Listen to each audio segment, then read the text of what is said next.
Welcome to the Fine Print, ladies and gentlemen. My name is Caleb Chesky. I'm back for a third part with Olin Schumacher from Few True Seeds in Brandon. Now, you were talking about mushrooms, so I thought we would take a minute and talk about psychedelics. Sure. Yeah. Yeah. Now, were you growing mushrooms? How do you call it? Manufacturing? I'm not sure what you call it. So yeah, I've had interest in mushrooms for quite some time. About the same time I got into growing cannabis, I really started getting into wild foraging and growing mushrooms as well. So psychedelics mushrooms are just the tip of the iceberg in terms of what the fungi world has to offer in terms of medicine. The the psychedelic aspect of it, much like THC, is just a partial effect of the true effect of all the different compounds in the mushroom. But I'd love to see some of the applications that they're doing with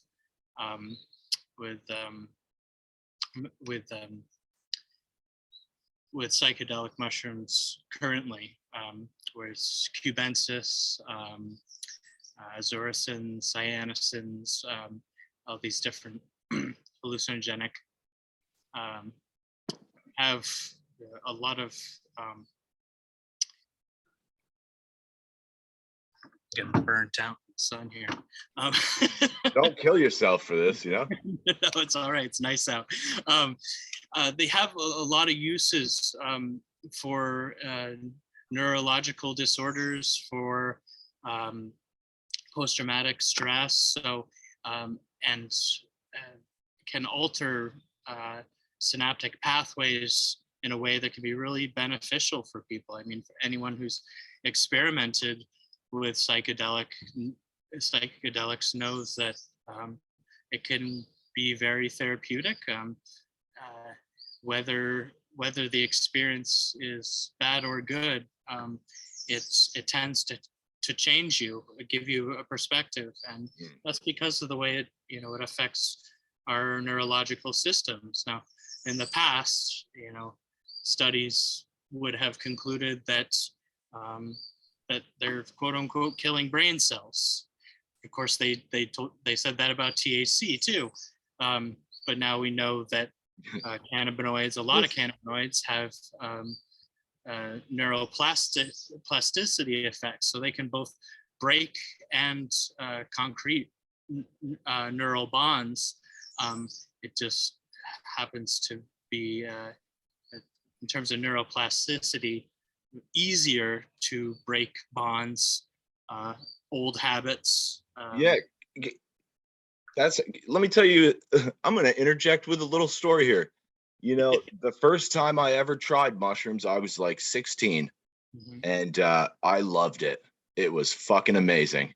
Yeah. I was smiling. We went down to the lake, Willoughby up there where I live in wherever it's in the neck there.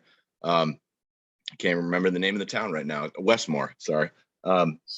And we just sat on the beach all night. We smoked a couple of joints and we had a great time. Me and my best friend just laughing and just, sitting on the beach by ourselves. No phones, no TVs, nothing. Just sitting. And it was dark, and we had a great fucking time. And I was always kind of depressed. I don't know, sad. I feel like it wasn't really depressed. It wasn't like for no reason. It was like, all right, dad left us. And I'm like, I'm sad. Okay. And boy, that really helps with the sads. And it helped for a long time. The first time I tried them, I think we ate like an eighth. We ate a good amount. And for the next 6 months, I was just feeling great. And people were like, why are you in such a good mood? It's like, I don't know, man. I really didn't know at the time. I mean, I know now. I've done a lot of micro dosing as well, which when I'm, boy, I've had people tell me that I take a 0.1 little capsule, grind it up, put it into capsules. You could take an ounce and you can get a ton of them, and I priced it out too. It's about depending how tight you pack them, 50 cents to $1 per dose. You know, Yeah. 1 or 2 of those a day, I feel great. Yep. I'm at work. People are like, man, you're in a great mood. Yeah. I'm getting bigger tips. You know, it really Yeah. works, man. And I felt like when I was a kid, my mom sort of like rejected that idea. I feel like she's very much come around now. But you know, when you're a kid, it's like, oh, maybe you got a problem with drugs or something like this. And I really wanted her to believe. It's like, look, I'm trying to tell you, like, I had a really great experience here. I'm in a good mood. I don't want to fucking blow my brains out, you know? And it's like there's got to be something to that, you know? And it's not, I don't feel dumb. It's not, I didn't kill all my brain cells. I actually feel like I've opened up new pathways of thought in my brain, and I'm breaking out of patterns, old patterns that I just get stuck in, you know, and you're just going around and around. And boy, that was, you know, it was a very powerful experience. And then I had a very bad acid trip at the Caledonia County Fair when I was 16, where I took about 8 hits of liquid acid from a Grateful Dead show. Yeah. Well, the first time we tried acid, it was in high school. We had a 10 strip, but it was just like a piece of paper that some kid had ripped off his notebook. And we all sat around, we ripped it up into 4 pieces and we split it. And then we smoked some weed and we drank. And we were all sitting around like, do you feel it? I think I feel it. I think I feel it. And then, you know, I wasn't really feeling it though. So the next time we came across it, I was like, well, what if we eat like 3 or 4 times that much? Maybe that'll do it. And then it was just liquid Grateful Dead acid. And then I ended up in the hospital, which was at the time terrifying and not pleasant at all. I woke up in the hospital. I had no idea where I was. And it fell apart very quickly. I could see it coming on, and then Yeah. and that was when I was 16, which can shape your kind of perspective for your entire life, really, which I feel it has done. Yeah. And in the beginning, I don't think it was a good thing. I thought it was very bad at the beginning, and I was fucked up in the head because for when you're 16 and you melt your face off, it's that's a weird one. But I was afraid to try psychedelics again for a long time, 7 years, maybe 8 years, and then I dipped a toe back in with a little mushroom, and it was boom. I prefer the mushrooms much more than the acid now. It feels much more. Acid always feels like I'm on the verge of like losing it, and mushrooms always feels like I'm getting it together. Yeah, I'm always a proponent of any natural-based medicine over synthetic, of course. But both have their applications. I mean, both tend to um, make you very what's the word for it? Open is one way to say it, but sensitized. So you know, like your experience in the hospital. You're so sensitized that it becomes overwhelming. You know, your synaptic pathways start to break down, and you know it becomes a cascading effect. The right dosage, especially of mushrooms and microdosing over time, and typically they recommend three days on, 2 days off. You know, for microdosing, something like that. But it as opposed to desensitizing you to things, it sensitizes you to them, which is not something you hear very often in terms of medicine. And it's that sensitization that is able to break you of old neural pathways, especially for stress disorders. You know, people that have undergone serious instances in their lives that those synaptic pathways have solidified, and you know, it's defining them as a person, but it's affecting their health in a real way. So that application, you know, I take, I make a medicinal psilocybin tincture for myself and my, you know, my girlfriend, for us personally, and my brother. Can I be your girlfriend? The seat is taken. But those are something I grow in the backyard on wood chips, and uh, harvest once a year for my personal use. And boy, do they make a difference. And also a big difference in focus levels in terms of working. Dude. Really cool. Yeah. And I've been a bit of a kind of like ADD brain. And actually, honestly, I think I had an Adderall prescription for 10 years, which I think only made the problem worse. Yeah. Yep. It actually works temporarily. Sure. It'll solve it for a day.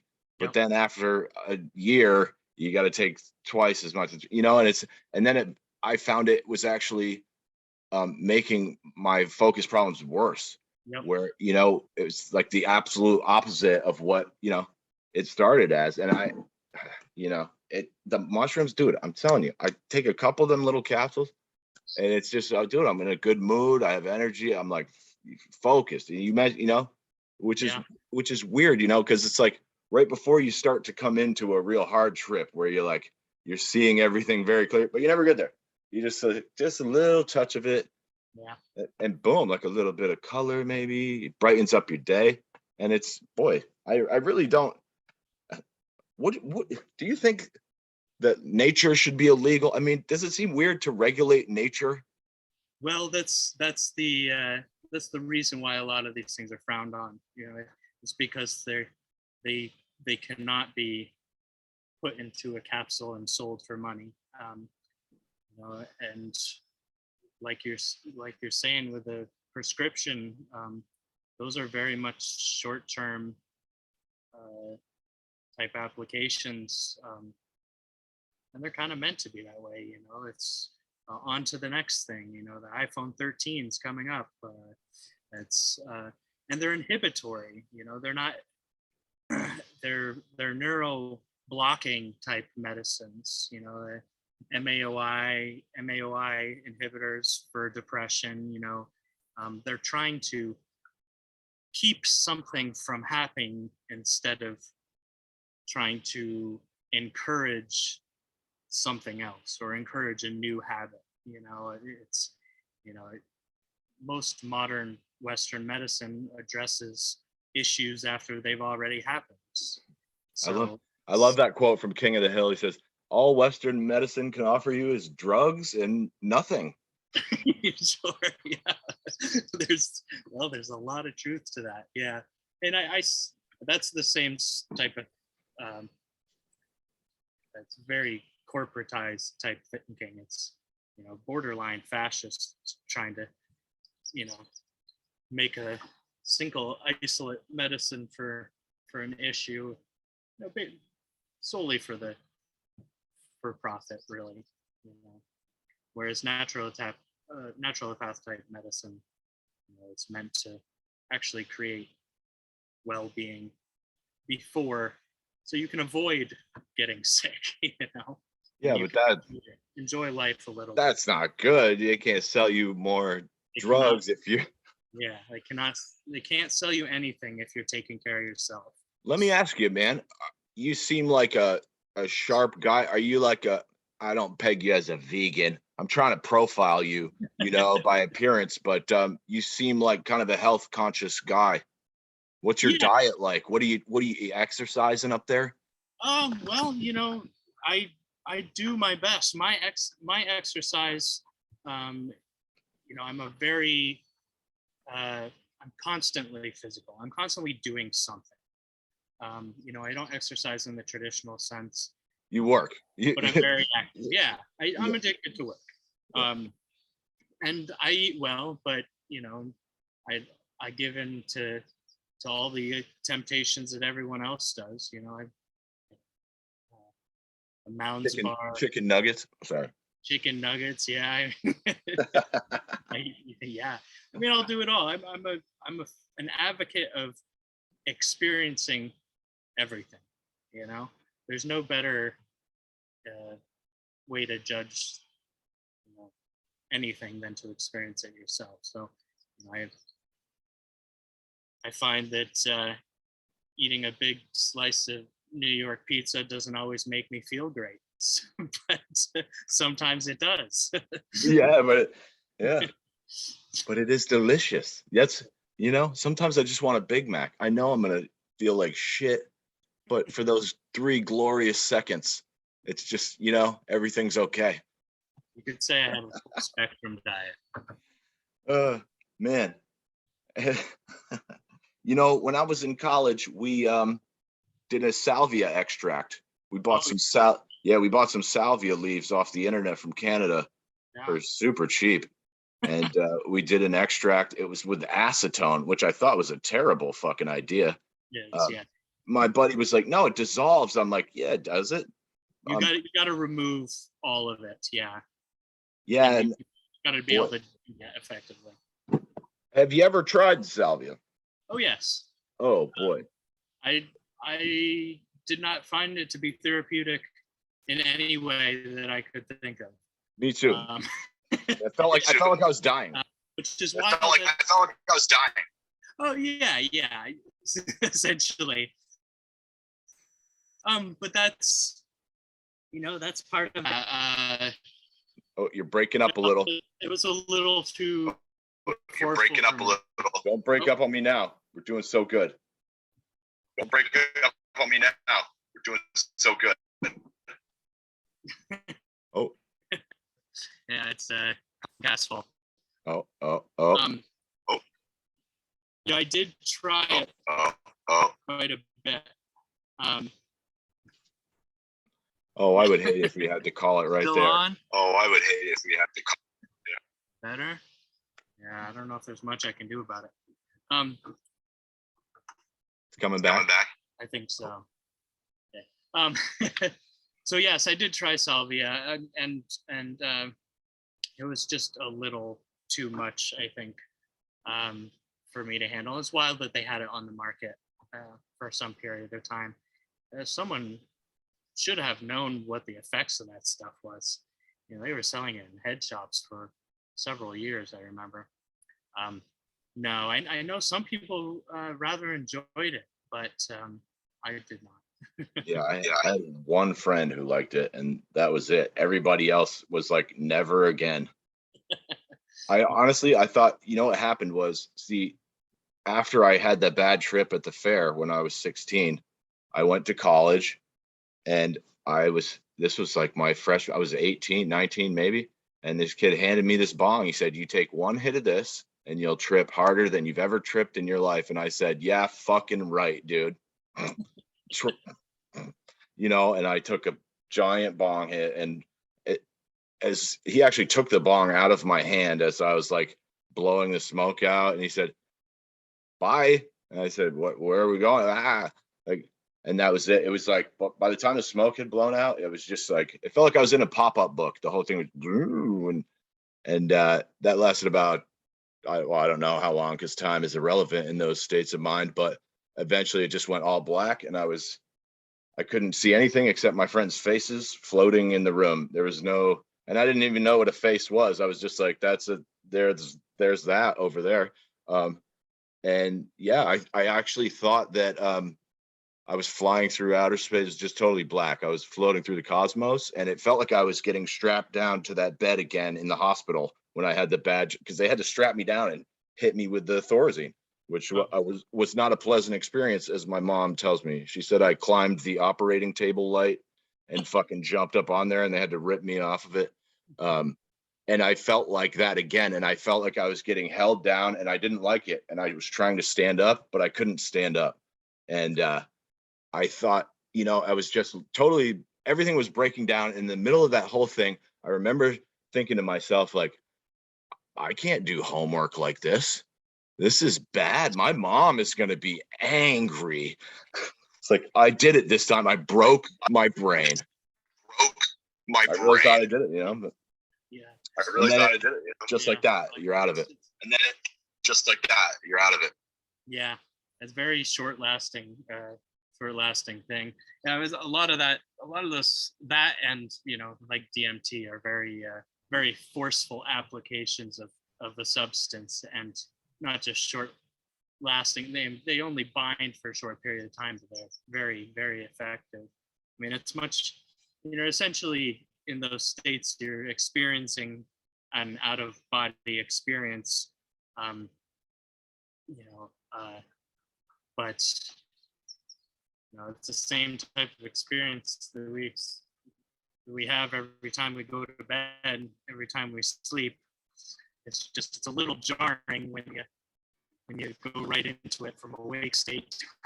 That's the issue, is the time of it. It's like that's the issue. You take acid, you gotta slow build. Like you smoke DMT, it's like you gotta slow on build. You smoke DMT, it's like on. Yeah, sure. Yep. Look, we're breaking up, man. We should probably call it. Look, we're breaking up, man. Yeah. We should probably call it well as skipping. Olin, thank you so much for being here.